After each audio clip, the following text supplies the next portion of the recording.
নমস্কার বন্ধুরা, আবারও একটা রেসিপিতে সকলকে স্বাগত। তো আজকে তোমাদের সঙ্গে শেয়ার করব পাটিসাপটার রেসিপি। এর আগেও আমি অনেক পাটিসাপটার রেসিপি তোমাদের সঙ্গে শেয়ার করেছি, তবে এটা একদমই অন্যরকম। খুব তাড়াতাড়ি ও সহজে হয়ে যায়, আর খেতেও কিন্তু দারুণ টেস্টি হয়। তাহলে চলো এবার দেরি না করে রেসিপিটা শুরু করি। পাটিসাপটা বানাবার জন্য সবার প্রথমে একটা মিক্সি বোলের মধ্যে নিয়ে নিচ্ছি হাফ কাপ পরিমাণ সুজি, আর নিয়ে নিচ্ছি যে কাপ মেপে সুজি নিয়েছি সেই কাপ মেপেই নিয়ে নিলাম 1 কাপ বা হাফ কাপ পরিমাণ ময়দা। এবার দিয়ে দিচ্ছি হাফ কাপেরও কম চিনি। চিনিটা অবশ্যই আপনারা আপনাদের স্বাদ অনুযায়ী ব্যবহার করবেন। এবার ওই কাপ মেপেই দিয়ে দিলাম হাফ কাপ পরিমাণ লিকুইড দুধ, আর দিয়ে দিচ্ছি হাফ কাপ পরিমাণ জল। আমি এখানে জল ও দুধ মিশিয়ে ব্যাটারটা তৈরি করছি। আপনারা চাইলে কিন্তু শুধু জল বা শুধু দুধ দিয়েও ব্যাটারটা তৈরি করতে পারেন। তবে শুধু জল দিয়ে যদি ব্যাটারটা তৈরি করতে চান তাহলে অবশ্যই এর মধ্যে সামান্য পরিমাণ গুঁড়ো দুধের ব্যবহার করবেন, তাহলে খেতে কিন্তু খুবই ভালো লাগবে। এবার সব কিছুকে ভালো করে একসঙ্গে মিশিয়ে নিচ্ছি। এখানে আপনারা যদি মিষ্টিতে সামান্য পরিমাণ লবণের স্বাদ পছন্দ করেন তাহলে এখানে সামান্য পরিমাণ লবণেরও ব্যবহার করতে পারেন। আমি এখানে আর লবণের ব্যবহার করছি না। দেখুন ব্যাটারটাকে তৈরি করে নিয়েছি, এর মধ্যে কোনো রকম গোটা ভাব বা দানা ভাব নেই। এবার এটাকে ঢাকা দিয়ে 10 থেকে 15 মিনিটের জন্য রেস্টিংয়ে রেখে দিচ্ছি। ব্যাটারটা সেট হতে হতে ততক্ষণে আমি এখানে আপনাদেরকে দেখিয়ে দিচ্ছি। আমি এখানে 2 লিটার দুধকে জাল করে নিয়ে ক্ষীর তৈরি করে নিয়েছি, আর ক্ষীরটা কিন্তু অনেকটা পাতলা বা নরম রয়েছে। এবার এর মধ্যে দিয়ে দিচ্ছি চিনি। আমি এখানে চিনির পরিমাণটা বলছি না, আপনারা আপনাদের স্বাদ অনুযায়ী চিনিটা ব্যবহার করবেন। তবে মিষ্টির পরিমাণটা খুব বেশি হলে কিন্তু পাটিসাপটা খেতে খুব একটা ভালো লাগে না। চিনিটাকে দিয়ে ভালো করে এটাকে মিশিয়ে নিয়ে আবারও 1 থেকে 2 মিনিট এটাকে জাল করে নেব।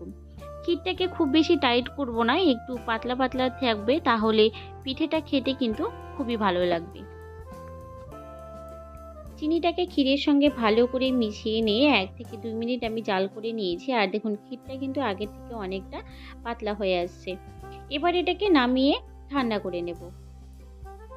এদিকে আমাদের ব্যাটারটাও কিন্তু সেট হয়ে গেছে, তবে ব্যাটারটা আগের থেকে অনেকটা ঘন হয়ে গেছে বলে আমি এর মধ্যে আরও 2 টেবিল চামচ পরিমাণ জলের ব্যবহার করছি। যেহেতু সুজির ব্যবহার করেছি সেই জন্য জলটাকে সুজিটা সোক করে নিয়েছে,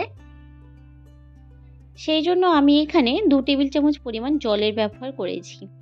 দেখুন ব্যাটারটার থিকনেসটা ঠিক এরকম হবে। এর থেকে বেশি ঘন হলে কিন্তু ব্যাটারটা একদমই ভালো হবে না, আর পাটিসাপটাগুলো খুব বেশি মোটা হয়ে গেলে খেতেও কিন্তু খুব একটা ভালো লাগবে না। ব্যাটারটা তৈরি করে নেওয়া হয়ে গেছে। এবার পিঠেগুলোকে ভেজে নেব। তার জন্য গ্যাসে একটি তাওয়া বসিয়ে ভালো মতো গরম করে নেওয়ার পর সামান্য পরিমাণ সাদা তেল ব্রাশ করে নিয়েছি। এবার 1 হাতা করে ব্যাটার দিয়ে এইভাবে চারপাশে ছড়িয়ে দেব। ব্যাটারটা হাতা দিয়ে ছড়িয়ে দেওয়ার পর যতক্ষণ না পর্যন্ত এটা ড্রাই হয়ে যায় ততক্ষণ পর্যন্ত কিন্তু পুরটাকে দেওয়া যাবে না, তাহলে যেই পর্যন্ত পুরটা থাকবে সেই পর্যন্ত কিন্তু কাঁচা থেকে যাওয়ার সম্ভাবনা থাকে। দেখুন ওপরটা ড্রাই হয়ে গেছে। এবার আমি ক্ষীরটাকে ভালো করে চারপাশে ছড়িয়ে দিচ্ছি। এইভাবে যদি পিঠে চারপাশে ছড়িয়ে দেওয়া হয় তাহলে পিঠেটা খেতে কিন্তু খুবই ভালো লাগে, আর পিঠের সব দিকেই একদম পুরটা ভালোভাবে ছড়িয়ে যায়। এবার পিঠেটাকে খুব সহজেই উল্টে নেব, আর দেখুন তাওয়াতে কিন্তু একটুও লেগে আসছে না। এইভাবে যদি পাটিসাপটা বানানো যায় তাহলে তাওয়াতে লেগে যাওয়ার সম্ভাবনা খুবই কম থাকে। দেখুন একটা পিঠে কিন্তু আমার রেডি হয়ে গেছে। আরও একটা পিঠে তৈরি করে আপনাদেরকে দেখিয়ে দিচ্ছি খুব সহজে ও কত তাড়াতাড়ি বা তাওয়াতে লেগে যাওয়ার সম্ভাবনা না থাকায় আমি পিঠেগুলোকে তৈরি করে নিচ্ছি। 1 হাতা ব্যাটার আবারও আমি দিয়ে ভালো করে চারপাশে ছড়িয়ে দিয়ে ব্যাটারটাকে শুকিয়ে যাওয়া পর্যন্ত অপেক্ষা করব, আর ওপর থেকে যখন এইভাবে ড্রাই হয়ে যাবে ক্ষীরের পুরটাকে এইভাবে চারপাশে ছড়িয়ে দেব। চারপাশে ছড়িয়ে দেওয়ার পর তারপরে পিঠেটাকে উল্টে উল্টে নিলেই আমাদের রেডি হয়ে যাবে একদম পুর ভরা ক্ষীরসা পাটিসাপটা। দেখুন কত সহজে পাটিসাপটাটা উঠে আসছে আর একটুও কিন্তু লেগে যাচ্ছে না। আরও একটা পিঠে তৈরি করে নেওয়া হয়ে গেছে। একইভাবে প্রত্যেকটা পিঠে আমি তৈরি করে নিয়েছি। এবার একটা পাত্রের মধ্যে সার্ভ করে নিচ্ছি।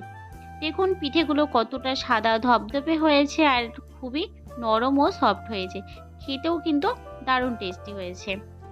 তো বন্ধুরা, আমার এই রেসিপিটা যদি তোমাদের ভালো লেগে থাকে অবশ্যই লাইক, শেয়ার, কমেন্ট করবেন। আর আমার চ্যানেলে নতুন বন্ধু হয়ে থাকলে চ্যানেলটিকে অবশ্যই সাবস্ক্রাইব করে নেবেন। পাশে থাকা বেল আইকনটি অন করতে ভুলবেন না পরবর্তী ভিডিওর আপডেটগুলি পাওয়ার জন্য। আজ এই পর্যন্তই, ফিরে আসবো নতুন কোনো রেসিপি নিয়ে। ভালো থাকবেন, সুস্থ থাকবেন। দেখা হবে পরবর্তী ভিডিওতে। ধন্যবাদ।